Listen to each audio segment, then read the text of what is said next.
Magandang buhay! Ngayon magluluto tayo ng pansit canton na may twist. Una sa first, lagyan natin ng mantika at igisa na natin ang ating bawang hanggang sa mag-brownish na siya at lumabas ang aroma. Iswela natin ang sibuyas.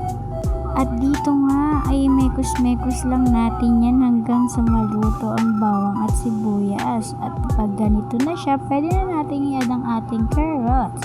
At i-mekos-mekos lang din natin yan hanggang sa maluto ang ating carrots.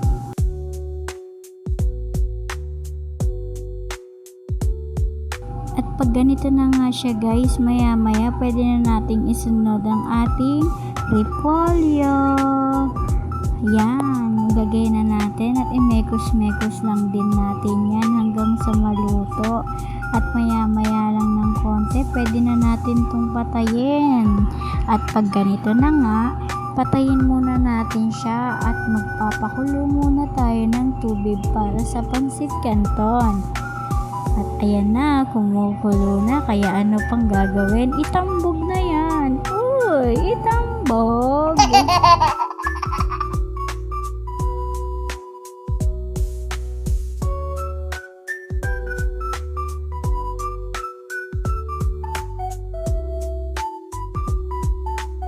At pag ganito na nga siya guys, pwede natin siyang patayin at salain dahil kailangan half cook lang. Dahil igigisa pa natin siya dun sa gulay na niluto natin kanina.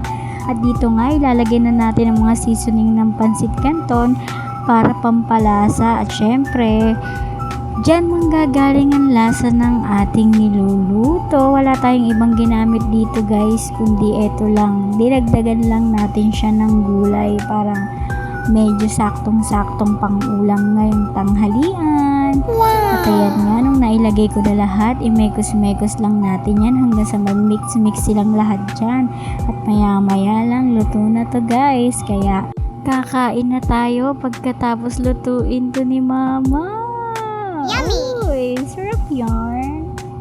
At eto na nga ang ating finishing. Tadaan! Thank you for watching! Share, like, subscribe.